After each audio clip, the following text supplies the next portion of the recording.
Welcome to the Nation Diplomatic Dispatch, your window into the world of diplomacy and international affairs.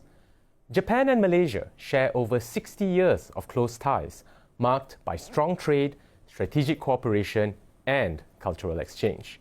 Today, we explore this evolving partnership with His Excellency Shikata Noriyuki, Ambassador of Japan to Malaysia. Thank you for joining us, Your Excellency. Thank you for the invitation. And welcome to the show. I'd like to start and get right into the discussion today. As Japan and Malaysia mark over 6 decades of diplomatic relations, how would you describe the current state of our bilateral relationship? And what are the key messages and outcomes that shape this relationship, especially in light of recent high-level visits by, for example, your Prime Minister recently? Of course, Japan and Malaysia have developed very wide-ranging relations in the context of business, investment, trade, culture, and politics and diplomacy, among others. So we have a very active engagement between the two governments, especially this year Malaysia is hosting ASEAN, and I have been receiving Japanese Prime Minister Ishiba in January, meeting with Prime Minister Anwar, and more recently, just this month, our former Prime Minister Kishida, leading ASEC Parliamentary League. ASEC stands for Asia Zero Emission Community, and this is something we are joining hands in deepening our collaboration in promoting green transition, decarbonized societies. So we are seeing a number of activities crossing borders between the two countries. And I would say that our current bilateral relationship is based on very close mutual trust and friendship. Thank you for that. And this is building on the December 2023 upgrading of Malaysia and Japan's partnership to a comprehensive strategic partnership. It's been more than a year. Perhaps if you could share with us what areas of cooperation are being prioritized. You alluded to a few earlier in terms of ASEC. Is there any other areas that we should be aware of? Of course, there have been a tradition of so-called Look East policy since early 1980s. That's right. So we have seen nearly 28,000 Malaysian students or trainees coming to Japan, studying Japanese, studying engineering or science at Japanese universities. And so those former Malaysian students having studied in Japan have become leading figures in Malaysian society. And so this is a foundation, for our friendship and trust. And nowadays, as I mentioned, ASEC is involving deploying, for example, Japanese green technologies in the context of Malaysia's efforts to decarbonize economies. And we have also been promoting our cooperation, for example, in national security arena, including helping, supporting Malaysian Maritime Enforcement Agency, or more exchanges between our two militaries. That's right. I saw recently on your LinkedIn the MIMA event, the maritime event, among others. So it's nice to see the vibrancy of that relationship. I'd like to stay with education for a while and the exchanges that you just mentioned. I'm made to understand that there was recently the opening of the Tsukuba University, the UTM Waseda collaboration, and also MJIIT, the Malaysia-Japan International Institute of Technology. Now, how is Japan, and from your position, continuing to support Malaysian youth through scholarships or academic partnerships or cultural initiatives? Right. I mentioned the Look East policy. That's right. And you mentioned this MJIIT, Malaysia-Japan International Institute of Technology. based at UTM. That's right, not far from here. Yeah, and so I'm very delighted to see that there has been a very successful program of Japanese-style engineering and science education ongoing at UTM, and there are a number of collaboration with industries. So it's a academic and business partnership emerging. Right. So MJIIT is one of the important strategic hub for Japan, Malaysia educational exchanges. And more recently, as you mentioned, Tsukuba University opened the first campus overseas in Malaysia as a Japanese university. So Malaysia is the first destination for a Japanese university to go abroad. Oh, very interesting. So I'm hoping that there will be more Japanese universities coming to Malaysia, or Malaysian universities coming to Japan. So I have been referring to Luki's policy, but I would say that on top of Luki's policy, we can promote look at each other policy. Look at each other policy. I like that. I really like that. And then that takes me nicely to my next question, which is on trade and investment. So Japan has long been a key investor in Malaysia. The Japanese industrial model from the 90s is something that we look up to and to a great extent aspire to, and the technological prowess as well. I was just looking online, and according to the Ministry of Foreign Affairs Malaysia, in conjunction with Prime Minister Ichiba's visit, Japanese companies have invested over 105 billion ringgit in Malaysia and created more than 344,000 jobs. So it's that's really big. So perhaps if you could share with us, what are some of the recent developments or upcoming plans in terms of trade and economic cooperation between our countries? Right. So there are a couple of areas that I can mention.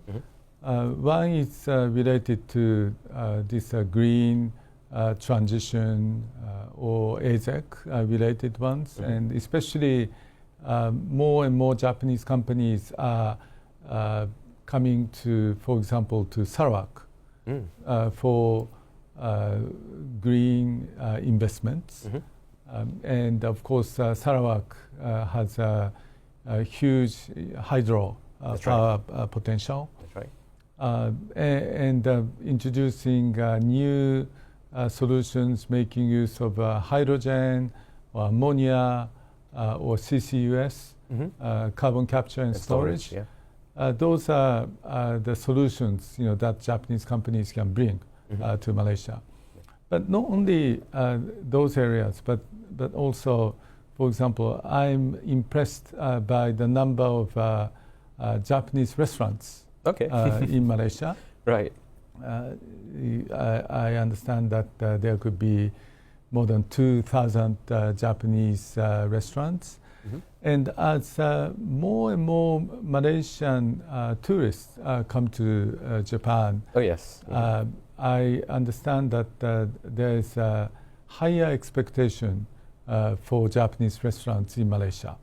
So when I came from Tokyo to KL last November, I have been finding out very authentic Japanese restaurants, including ramen, and those kind of the daily food included. There are so many varieties, and those are again the areas where Japanese food companies are stepping up their investments. One example is, for example, Ajinomoto, which has very famous here. Factory near KLIA. And they go 100% halal. Oh wow! Okay. And I understood that about 40% of their products exported to the Middle East as halal food, and 10% exported to Japan. And so Malaysia is attracting food-related investments because of halal certificate in this country is trusted. JAKIM, as I understand. That's right, JAKIM. So it's not only traditional electronics or data center is another area which is, I think, expanding in terms of investment, including not only in Cyberjaya but also in Johor, for example. So it's a wide-ranging investments taking place by Japanese companies. From sustainability to food to technology, some of it has been around for a while in Malaysia. Dare I admit, my friends are also big fans of Japanese food, and they say that compared to anywhere in the world, after Japan, Malaysia has got very good Japanese food. Right. Perhaps later I could ask you for some recommendations of where we should go. And it's also nice to hear that it's opening about opening the markets in the Middle East. So that's like a synergy between Malaysia and Japan. So that takes me to my next question. Of course, this show, The Diplomatic Dispatch, is also about discussing ASEAN. And this year, Malaysia is chair of ASEAN. We're kind of halfway through, right? It's already May. Right. Perhaps if I can ask you, how does Japan view Malaysia's role within ASEAN, especially in driving unity and dialogue on strategic matters? Right.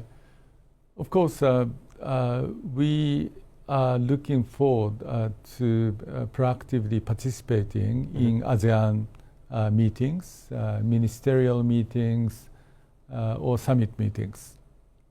And take an example of ASEC. Japan and Malaysia will be co-hosting ASEC ministerial meeting as well as ASEC summit meetings. Right.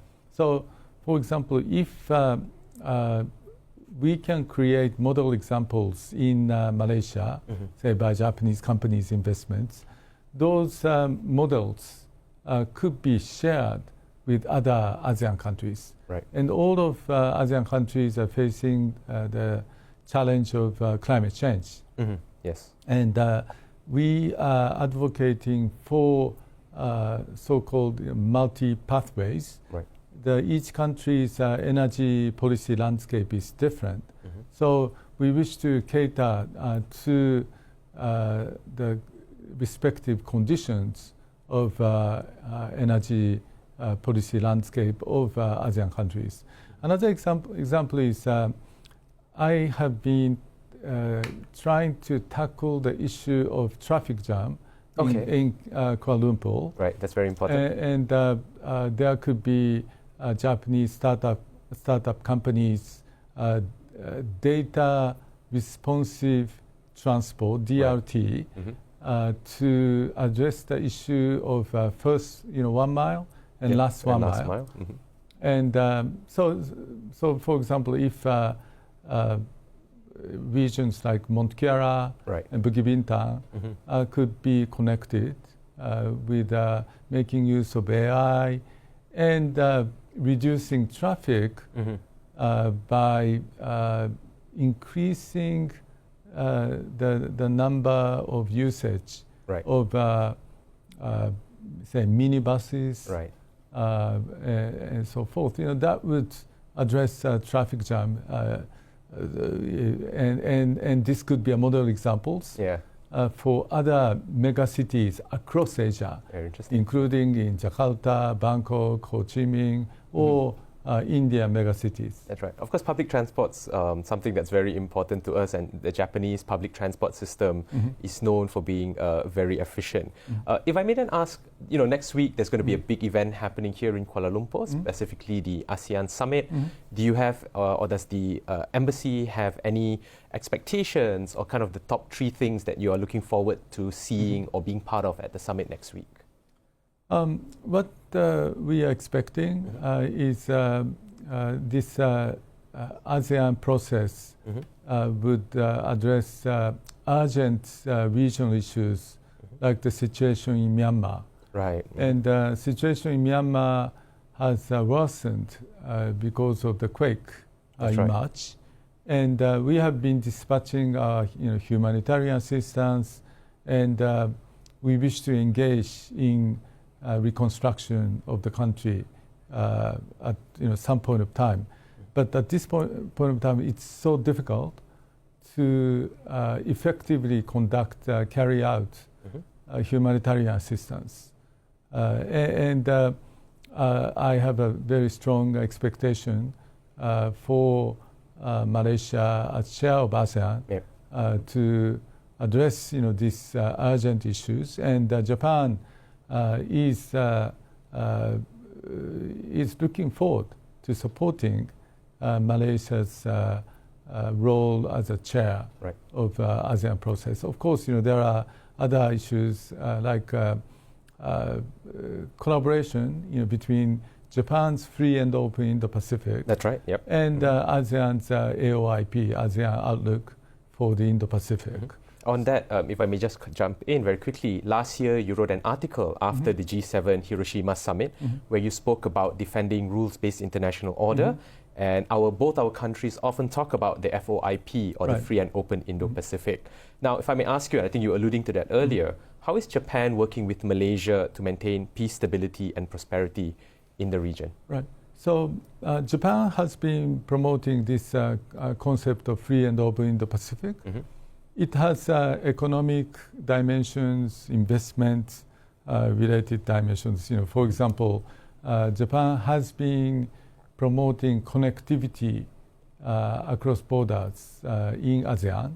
And I talked about transportation. Transportation could include domestic transportation, but also cross-border transportation. And connectivity could include not only physical connectivity, but also communications or education. Right. So Japan has been traditionally very close with ASEAN, and we wish to further deepen our ties between Japan and ASEAN under the quite challenging international landscape, and including the situation in South China Sea. Right. And we wish to ensure that based on the rule of law, there should not be any attempts to change the status quo by force in South China Sea or East China Sea or in Ukraine. We have been very worried, about the Russian invasion of Ukraine, and we have seen North Korean soldiers fighting in Ukraine. So those are the questions, that we need to be attentive to. The security landscape in Europe cannot be separated from that of the Indo-Pacific. Right. And of course, Malaysia and Japan take similar positions on what's currently happening in Gaza. It's also heartening that I know Japan leads a coalition of Palestinian rebuilding, CPAD or something of that sort. So I think you'd like to add on to that? We have proposed, this initiative called CPAD, which is to kind of transfer our experiences in East Asia or Southeast Asia to a sustainable long-term development of Palestine. And this could include, Gaza. So after ceasefire is realized, we are hoping, that there will be the process, where we together from Asia would promote, say, investments to the region and creating jobs for those Palestinian people, who may have lost their jobs and so forth. So we have been promoting, for example, Jericho Agro-Industrial Park during the last quarter of a century.